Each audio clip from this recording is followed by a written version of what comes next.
Abrimos ya nuestra habitual sección de Mundo en Guerra con el militar en excedencia, analista en seguridad y defensa, Bruno Navarro. Bruno, muy buenas noches. Buenas noches, Alba. El secretario de la Marina de Estados Unidos ha dimitido de su cargo y Defensa sí se lo había solicitado tras perder la confianza en él. ¿Qué es lo que ha pasado?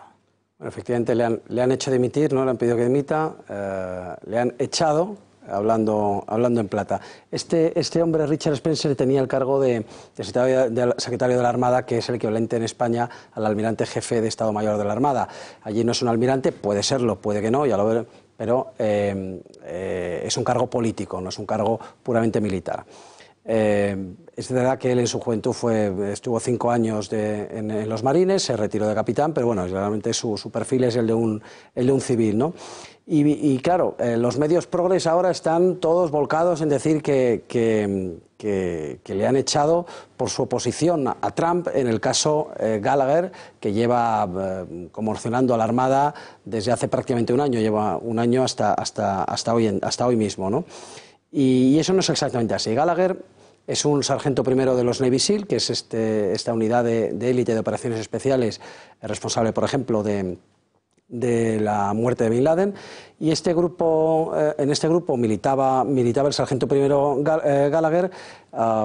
Contabilizaba ya 8 despliegues de guerra, varias condecoraciones al valor, entre ellas dos estrellas de bronce, y en 2018, el año pasado, fue acusado de 8 delitos, algunos de ellos muy graves, como por ejemplo el asesinato de un prisionero, por lo tanto es un crimen de guerra, de un prisionero del Estado Islámico. En este mes de julio ha sido absuelto de casi todos los cargos, de 7 de los cargos, excepto uno, el menor de ellos, que era el de haberse fotografiado con el cadáver, junto al cadáver de un miembro del Estado Islámico, un miembro fallecido del Estado Islámico. Y por esto, siguiendo el proceso judicial en la Marina, se le degradó de sargento primero a sargento, o sea, un empleo, un grado, y se estaba amenazando con retirarle el tridente, que es ese emblema tan famoso gente que le guste el cine de guerra lo conocerá. Bueno, pues este famoso tridente, que es el símbolo de los Navy SEAL y que por lo tanto es bastante humillante el que te retiren después de la carrera que has tenido, que tengas que retirar sin él. ¿Qué es lo que hizo Trump? Pues Trump, dentro de sus atribuciones, tiene que hacerlo, decidió que se le repusiera en su empleo de sargento primero y que no se siguiera discutiendo acerca de si se iba a retirar o no, que se le mantuviera tal como estaba. Spencer, nuestro dimitido secretario de la Armada, no estaba de acuerdo con esto y lo que ocurre es que, y es aquí donde los progres no lo dicen, escribió en privado a la Casa Blanca, es decir, al gabinete del presidente, pidiendo que el presidente no interfiriera más en este tema, en este asunto de la Armada, y a cambio él garantizaba que se le mantendría el tridente. Bueno, esto en cuanto lo supo su jefe, que es el secretario de Defensa, el ministro de Defensa, que estaba carteándose con la Casa Blanca, saltándose el conducto reglamentario, lógicamente perdió toda la confianza en él. Son cargos de confianza. Cuando pierdes la confianza, no puede seguir en el cargo. Por lo tanto, esa es la razón real de la dimisión, no tanto su oposición, que ya se sabía desde hace un año, sino el cómo se saltó el conducto reglamentario. Y esto es lo que algunos no quieren decir. ¿Quién va a asumir a partir de ahora su cargo? Bueno, el que ya está nombrado y ahora mismo, bueno, pues prácticamente no hay dudas que va a asumir el cargo, es un contraalmirante, Ken Braithwaite. No solamente un contraalmirante, está retirado hace bastante tiempo, sino que además tiene 2 carreras civiles, ingeniería naval y ciencias políticas, un hombre que tiene un máster en administración gubernamental, un hombre de negocios, ha estado durante varios años dedicado a los negocios, y también como director de comunicación de la embajada en Pakistán, y actualmente ocupaba el cargo de embajador de Estados Unidos en Noruega. Lo que los expertos dicen es que lo que está buscando ahora Trump es otro perfil, no está buscando tanto el perfil que tenía Spencer, más civil, más político, más casi como Donald Trump, sino está buscando otra vez un perfil militar que sea mejor recibido por la Armada, porque al fin y al cabo es sotoalmirante como los altos mandos de la Armada, y que también pueda entender mejor y pueda llevarse mejor, también experto en comunicación, pero a la vez quiere un perfil que no sea solamente militar, sino con una amplia experiencia política, lo es, embajador, y en los negocios, de tal forma que bueno, ha buscado un perfil muy completo y bueno, no sabemos si tendrá mayor o menor éxito. Lo veremos. Dejamos Estados Unidos y nos vamos hasta Líbano porque desde mediados del mes de octubre se están registrando nuevas protestas, movilizaciones desde que se anunciasen nuevas medidas fiscales. ¿Cuáles son los principales problemas que tiene ahora el país? Bueno, son las peores protestas desde las de 2015-2016 y a diferencia de las que hemos hablado recientemente y estamos viendo en Chile y en Bolivia,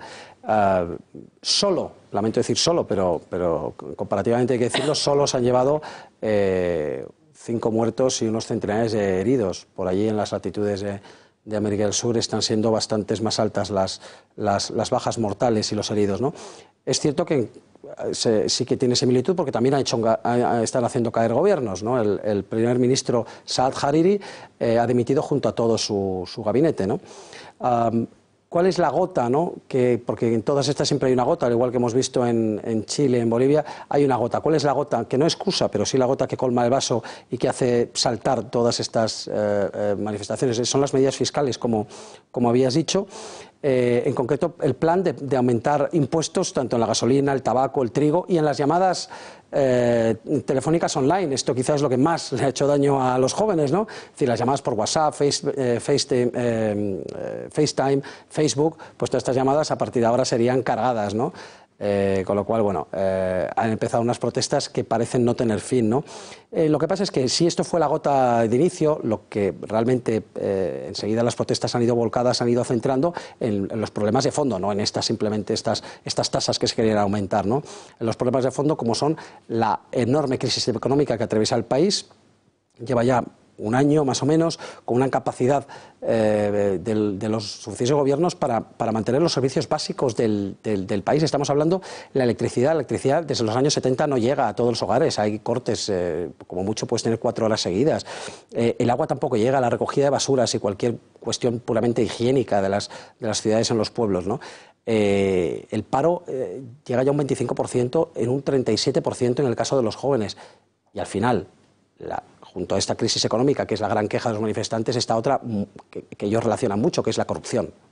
Claro, ellos precisamente dicen que esta crisis financiera se debe a la corrupción generalizada que hay en las instituciones y se trata de la peor crisis económica que se ha visto en años. Sí, como he dicho, lleva un año de duración, lo que es la crisis golpeando fuerte. No se había visto nada ni en tiempos de guerra. Los tiempos de guerra son peores por otras razones, pero económicamente están peor que nunca, ¿no? Y ellos, los manifestantes, consideran que esta crisis ha venido de la mano de una corrupción que está percibida como endémica, como algo consustancial prácticamente ya no solamente al país, sino al Estado y al sistema de gobierno, al sistema legislativo, al sistema de jefatura de Estado, ¿no? Lo consideran culpable de la crisis. Es que hay que tener en cuenta que el Líbano tiene hasta una legislación muy parecida a la de Suiza de secreto bancario que está específicamente diseñada para ocultar los beneficios de la corrupción gubernamental, ¿no? Con lo cual es un poco... hay que decir una cosa sobre estas protestas y es que aparentemente no son protestas sectarias. Digo sectarias porque se considera que el sistema político libanés es sectario, es decir, desde los años 70 y sobre todo a partir de los años 80, al terminar la guerra civil, el Líbano, para buscar la estabilidad, se estableció un sistema por sectas, por grupos religiosos, de tal forma que tanto en el Parlamento hay cuotas para determinadas profesiones religiosas, bueno, se dividen así, y en los poderes del Estado también, es decir, el primer ministro ha de ser siempre un musulmán suní, el presidente del Parlamento ha de ser siempre un musulmán chií, el presidente del país tiene que ser siempre un cristiano maronita, los maronitas son cristianos de obediencia a Roma, y luego hay otros cargos menores también para los cristianos ortodoxos, de tal forma que es verdad que ha dado cierto margen de estabilidad. También ha provocado muchísima inestabilidad cuando los cargos quedaban vacantes y no se ponían de acuerdo para elegir.